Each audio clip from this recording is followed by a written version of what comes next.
igreja no mundo e a igreja brasileira, ela sofre muito. Ela sofre porque muitos pastores, muitos líderes, veem as igrejas muitas vezes sofrendo, passando por dificuldade e começam a levantar alguns questionamentos. Será que é possível nós vermos a igreja florescer de forma saudável? Ou será que toda a igreja que cresce, ela está passando de alguma forma por um tipo de pragmatismo religioso? Ou seja, as igrejas estão fazendo aquilo que dá certo e por isso elas estão crescendo. Mas será que é possível a gente ver uma igreja florescer de forma bíblica?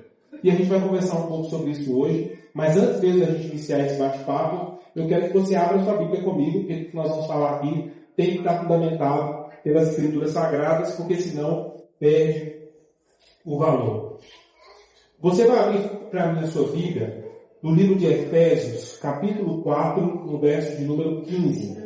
Antes, seguindo a verdade em amor, cresçamos em tudo naquele que é a cabeça, Cristo. Irmãos, falar de uma igreja saudável é um grande desafio. É um grande desafio falar de uma igreja saudável, porque nós vivemos em tempos em que todo mundo está buscando algum tipo de fórmula para o desenvolvimento da igreja. Quem de nós não gostaria de ver a igreja florescendo? Quem de nós não gostaria de ver a igreja crescendo, a igreja tomando forma, chegando pessoas a Cristo? Gente, é o que nós semanalmente nos reunimos para orar e buscar instrução do céu para fazer. A palavra de Deus nos diz que a igreja é um lugar no qual nós desfrutamos de uma santa comunhão, mas que nós também nos reunimos como um quartel para buscar instruções para vencer esse mundo. Lembre-se, nós estamos em missão. Lembre-se que nós estamos nesse mundo de passagem. Eu e você somos peregrinos. E quando nós entendemos isso, nós passamos a olhar para o reino de Deus com outros olhos. Nós passamos a ter mais cuidado com as coisas, sobretudo com a forma com a qual nós vivemos a nossa vida nesse mundo. Então, quando nós perdemos o valor pela nossa própria vida ou pelos nossos próprios sonhos e começamos a mergulhar nos sonhos de Deus, a gente começa a desejar ver o reino de Deus florescendo. Gente, quem de nós não gostaríamos de ver aos domingos entrando novas pessoas pelas portas da igreja? Pessoas levantando a mão diante do Senhor em confissão, reconhecendo o senhorio de Cristo e vendo essas pessoas passando pelas águas do batismo. Quem de nós não sonha em ver pessoas se arrependendo dos seus pecados? Gente, esse é o nosso sonho. É o sonho de qualquer pastor que seja sério, que tema a Deus e que pregue a palavra, é ver essas coisas acontecendo. Porque tudo que nós fazemos é com o objetivo de ver pessoas chegando a Cristo. Então nós sonhamos com essas coisas. Todos nós desejamos isso. Você também deseja isso, eu imagino. Porque um dia você conheceu a Cristo e você sabe o quanto que isso te fez bem. Você, melhor do que ninguém, sabe me dizer de onde foi que Jesus te tirou. Onde você estava quando Ele te encontrou. E isso deve mover o nosso coração com o desejo de buscar pessoas, de encontrar essas pessoas e conduzi-las a Cristo. Mas a pergunta que eu quero te fazer, que talvez seja a mais importante, será que é possível nós, eu e você, provocarmos o crescimento da igreja? Será que é possível que eu e você, de forma intencional, consciente e através de alguma estratégia, venhamos conseguir produzir o desenvolvimento da igreja? Será que isso é possível? Porque essas perguntas são perguntas muito interessantes. E baseado nessas dúvidas, e baseado nessa pergunta que eu apresento para vocês, muitos autores passaram a escrever livros sobre esse assunto. Se você pesquisar em livrarias, você vai encontrar dezenas e até centenas de livros que falam sobre crescimento de igreja. De tal maneira que se eu e você começássemos a gastar o nosso tempo consumindo esse tipo de literatura, talvez nos restaria, inclusive, pouco tempo para trabalhar na edificação da igreja. Porque são tantas formas. 10 passos para isso, 10 passos para aquilo. É a igreja top, é a igreja simples, é a igreja multiplicadora, é a igreja com propósito, são 10 passos. Então a gente vê muita literatura sendo produzida nesse sentido, porque muitos pastores, vendo parte da igreja brasileira, inclusive as igrejas de bairro, né, igrejas de pequenas comunidades, gemendo diante das dificuldades que o ministério impõe, alguns, numa busca por tentar ajudar muitas das igrejas, produzem certos materiais, mas a pergunta que eu quero te fazer é o seguinte: será que é tão simples? Será que é só nós pegarmos uma metodologia e aplicar a igreja que dá certo? E se nós pegamos e fazemos, por que será que em muitas regiões não funciona? São perguntas que a gente precisa fazer. São tantos métodos do que as pessoas buscam trabalhar para desenvolvimento de igreja, que, como eu falei, se a gente começasse a ler cada um deles, a gente nem teria tempo para fazer as coisas que a gente precisa fazer de fato, né? E quem está falando isso com vocês é uma pessoa que se interessa por administração eclesiástica. Eu sou um amante, eu amo ler coisas sobre desenvolvimento de igreja, sobre organização de igreja, eu amo essas coisas, eu amo esses assuntos. Então o que eu estou querendo dizer para vocês é o seguinte, que se nós não estivermos pautados naquilo que é correto e justo, nós vamos gastar tempo buscando fórmulas e métodos, talvez a gente não vai conseguir produzir o resultado que nós esperamos. Talvez isso vai gerar um mexido dentro da igreja, né? Uma mistura de um monte de coisa, que talvez não vai permitir com que a gente faça aquilo que o Senhor nos chamou para fazer. E eu quero te dizer também, isso aqui não é menos importante, é que muitas dessas fórmulas e desses métodos nada mais são do que uma rendição à modernidade. Isso é uma rendição das coisas que nós estamos vendo acontecer no mundo. E deixa eu te explicar o porquê que isso é uma rendição à modernidade. Porque isso é, de alguma forma, presumir que eu e você, seres humanos comuns, pessoas que foram caídas, pessoas que foram corrompidas pelo pecado, somos capazes, de alguma forma, de pegar a igreja que é de Cristo e fazer ela crescer. Isso é presunção. É presunção nós acharmos que com métodos, e é presunção nós acharmos que com processos de aplicação universal, métodos de gestão, de administração, de inteligência, a gente pega esses métodos e coloca eles na igreja de Cristo e faz a igreja desenvolver a partir disso. Porque nós vemos um tempo em que há muito bom material sobre gestão, administração, essa coisa toda, e alguns pastores estão pegando essas ferramentas, usando da igreja com a intenção de fazer as igrejas crescer. Isso é, de alguma forma, uma rendição à modernidade. E sem falar que muitos desses processos, dessas ferramentas, quando aplicadas à realidade da igreja, façam que o pastor se torne um gestor, um administrador, e a igreja passa a se tornar uma espécie de uma empresa na qual os membros se tornam colaboradores que só são úteis à medida que eles podem produzir, ou à medida que eles podem oferecer algo em troca. E aí eu te pergunto, será que a igreja não perde a identidade quando ela segue esse caminho? O que eu estou começando o nosso bate-papo querendo te dizer é que nós precisamos tomar muito cuidado. Porque nós, como igreja, quando nós buscamos elaborar, construir, edificar uma igreja para a glória de Cristo, e sobretudo quando nós falamos de uma igreja saudável, nós precisamos tomar uma série de cuidados. Gente, muitos pastores olham para igrejas que estão caminhando, que estão indo bem, desejando e sonhando com aqueles resultados. Não estou falando só de pastores, estou falando de líderes também. Quantas vezes nós, como pastores, algum líder nos aborda e fala assim: pastor, eu cuido da igreja, e lá naquela igreja os irmãos fazem esse, aquele trabalho, vamos fazer aqui na igreja, porque lá está dando certo.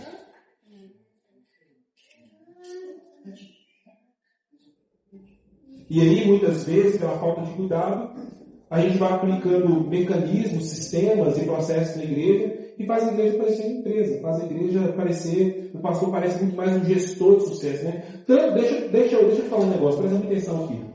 Não é à toa que muitos pastores estão abandonando a pregação e assumindo um estilo coach de exposição do evangelho, porque eles parecem muito mais com palestrantes do que com pregadores do evangelho. Eles alteram a mensagem, alteram o conteúdo. E o objetivo é justamente se encaixar, né? Tá na moda, tá por dentro daquilo que está alcançando as pessoas, aquilo que enche a igreja. As pessoas, como eu disse, nesse sistema, nessa estrutura, elas só têm utilidade à medida em que contribuem de alguma forma para o desenvolvimento da igreja. Então, ao invés de nós termos igrejas que são conhecidas e marcadas pela santidade e pela pregação pura do Evangelho, o que nós temos muitas vezes é um ajuntamento de pessoas sem relevância social, sem relevância cultural e, sobretudo, sem relevância política. Não transforma nada. Porque tudo que às vezes a gente vai ouvir é só mais do mesmo. Então, nós precisamos entender quais são os nossos papéis. O nosso papel como igreja. E por isso que esse livro, que iniciou com uma série de 9 marcas, depois foi alcançando outras, né? Eles foram adicionando novos conteúdos. É uma proposta que começou, tanto que hoje não se chama mais as 9 marcas, hoje se chama As Marcas de uma Igreja Saudável. Eu até recomendo que vocês comprem esse livro. Eu tinha comprado ele a princípio em formato digital, e depois eu comprei o livro físico, porque eu queria ter ele, né, para poder folhear, marcar, fazer anotação, essa coisa toda. É um livro que eu recomendo, porque muito do que eu estou falando aqui, claro que eu me baseei nele para a base do que eu estou falando para vocês, a maior parte está aqui, mas claro que eu estou trabalhando de uma maneira que fica mais fácil e aplicável à nossa realidade. Daqui a pouco eu vou falar para vocês quem é o pastor Mark Dever, que eu acho que vale muito a pena vocês conhecerem um pouco mais dessa figura. Então, quando nós vemos pastores se rendendo a métodos, pastores tentando transformar a igreja através da habilidade, da competência e método de gestão, nós vemos também muitos pastores desiludidos, pastores frustrados, pastores desanimados, porque eles trabalham, se esforçam, e à medida que eles vão tentando desenvolver projetos, a igreja não caminha na direção que eles esperavam, e aí eles começam a ficar desanimados com aquilo que eles estão vendo acontecer. A igreja às vezes não vai na direção com que eles sonhavam, assim, puxa, mas lá foi feito, lá funcionou tão bem, por que aqui não está funcionando? As pessoas se sentem usadas, os pastores se sentem desiludidos, e o que via de regra acontece é um entristecimento da igreja, e a igreja ela vai caindo, ela vai entrando num processo de declínio espiritual. Gente, o que eu estou fazendo com vocês aqui nesse exato momento é primeiro o diagnóstico. Eu preciso falar com vocês do que é o cenário da igreja no mundo. Eu preciso falar com vocês do que muitas igrejas estão vivendo, sobretudo igrejas batistas, como a nossa. Nós somos uma igreja batista, e eu falo sempre isso com o pastor William, porque eu estou nessa realidade aqui.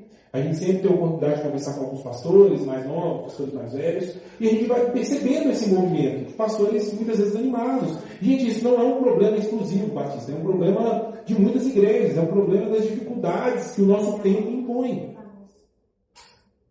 Deixa eu te falar. Como a gente lida com o tempo em que as pessoas não acham que o Evangelho é mais o suficiente? As pessoas, por causa dos reels, dos stories, das redes sociais, elas têm dificuldade de ficar mais de 10 ou 15 minutos prestando atenção em uma pessoa enquanto ela fala. Os mais velhos não sofrem tanto com isso, mas os mais jovens sofrem demais com isso. E aí os pastores, por causa disso, sabendo, tomando conhecimento dessas coisas, percebem que eles precisam ser criativos. Precisam usar cada vez mais recurso visual, precisam ser cada vez mais expressivos, precisam ser cada vez mais empolgados na forma como ele fala, porque senão ele sabe que ele não consegue chegar até o final. O pastor começa a pregar, dá 20 minutos e já está lá o irmãozinho cochilando. Então, por causa desses desafios, muitos pastores ficam buscando ferramentas, recursos, para poder lidar com isso, gente. E às vezes, de forma inconsciente, nós vamos transformando a igreja em uma coisa que ela não deve ser. Que ela não foi chamada para ser. E aí aquela preocupação de muitos se torna verdadeira. A igreja vai se conformando ao mundo, né? Então, o que essa série de marcas, essa série de mensagens, né, ou essa série de livros, essa série de marcas de uma igreja saudável, ela propõe? A série ela trata sobre uma igreja que se preocupa com o desenvolvimento à luz de Cristo. Deixa eu falar um negócio. Você sabia que falar de crescimento é algo bíblico? E que toda estrutura e organismo e corpo que não cresce é aquele que está doente. Tudo que é saudável cresce. O primeiro mandamento do Senhor para os animais, depois para Adão e Eva, era que eles identificassem. Depois para Noé, depois quando o povo foi para o exílio babilônico, e depois no Novo Testamento também aparece. O mandamento do Senhor é sempre por multiplicação. Você nunca vai ver o Senhor Jesus falar assim aqui, vocês não devem começar a evangelizar agora não, porque a igreja não tem estrutura para crescer. Quem fala isso é o Satanás, é o diabo. Porque a visão do Senhor é sempre uma visão de multiplicação, de crescimento. Só que nós entendemos que multiplicação e crescimento não é algo meramente numérico, não é algo somente numérico. Nós sempre falamos de desenvolvimento de igreja, a gente fala também num aspecto que é, sobretudo, qualitativo. Porque não adianta nós vermos a igreja crescendo em números se os membros que estão aqui dentro não estão amadurecendo. O conhecimento bíblico não está aumentando. Se essas pessoas não estão crescendo em santidade, em comunhão e na busca do Senhor.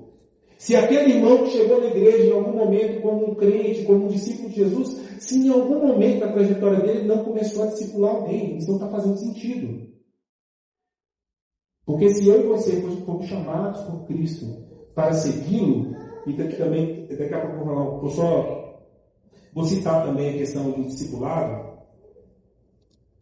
nós precisamos entender que igreja, quando ela começa a crescer qualitativamente, quando a gente busca santidade, quando a gente busca oração, quando a gente aprofunda no conhecimento das Escrituras, quando a gente busca se conectar mais em comunhão, quando a gente está preocupado com o reino de Deus, essa igreja cresce qualitativamente.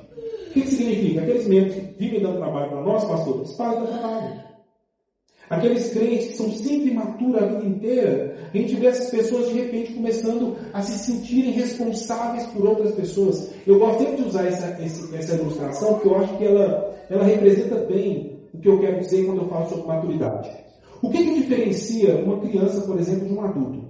A criança, via de regra, ela é egoísta, ela só pensa nela mesma, ela só está no dá, né? Dá porque é só ela só quer para ela. Isso é uma representação clara do que é imaturidade. A pessoa, quando ela se preocupa só com ela mesma. Agora, o que a gente entende como maturidade? Uma pessoa que já cresceu, ela já dá conta de lidar com seus próprios problemas e começa a ajudar e a cuidar de outras pessoas. Isso a gente entende como maturidade. Então, quando a gente fala de uma igreja saudável, desse crescimento qualitativo, a gente está preocupado em ver aquele irmãozinho que chegou na igreja precisando amadurecer, precisando ter um contato com o Senhor Jesus, amadurecendo. Aquela pessoa que um dia sentou aqui na igreja como um visitante, de repente se tornou um seguidor de Jesus, e de repente ele aceitou o chamado para ser discípulo de Jesus e desceu as águas do batismo. E depois de ter descido as águas do batismo, ele entendeu que agora ele precisava também levar outras pessoas a servir a Cristo, e ele então se transforma em um líder servidor. Ele é aquele que vai buscar agora servir na igreja, trabalhar, disciplinar outras pessoas, porque ele agora consegue se responsabilizar por outras pessoas. Então, quando a gente fala de maturidade e imaturidade, quando a gente fala de crescimento, não estou falando somente dessa igreja começar a receber um volume grande de pessoas, mas estou falando em que essa igreja começar a formar líderes, pastores, cristãos maduros que entendem que precisam discipular outras pessoas, que vão até lá fora e no trabalho, na casa, na faculdade, dentro da própria família, começam intencionalmente a se conectar com as pessoas e apresentar para elas o Evangelho. Eu falo isso sempre com os irmãos, eu falo assim, gente, eu sei que a igreja ainda não amadureceu, quando eu percebo que quando uma pessoa precisa evangelizar alguém, ela vem e chama o pastor, ao invés de ela mesma ir lá e evangelizar aquela pessoa. Quando a pessoa está enfrentando um problema, e ao invés de você ir lá e cuidar daquela pessoa, você chama o pastor para cuidar daquela pessoa. Eu falo, essa igreja ainda precisa amadurecer.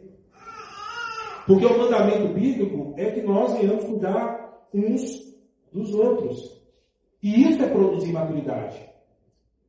Imagina que maravilha não é nós vemos uma igreja em que todo mundo cuida de todo mundo. Em que o pastor, ele cuida, ele se ocupa daquela função para a qual ele foi chamado. Sabe o que a Bíblia estabelece para o pastor? O papel principal dele? As Escrituras dizem que o pastor foi chamado para treinar os santos para que eles realizem toda boa obra. Nós estamos aqui para ensinar, para instruir. Nós estamos aqui para munir-los da palavra da verdade, para que vocês vão lá para fora e levem a mensagem de Cristo ao mundo. Esse é um dos aspectos que eu vou falar daqui a pouco. Nós queremos que a igreja cresça e se desenvolva. Sim, nós queremos isso. Mas nós queremos que isso aconteça da forma certa. Nós queremos que a igreja se desenvolva de uma forma saudável. Nós não queremos isso a qualquer custo. Nós não queremos qualquer tipo de crescimento. O crescimento que nós desejamos para a igreja é um crescimento muito pontual, é um crescimento muito específico. É um crescimento saudável. É um crescimento em temor.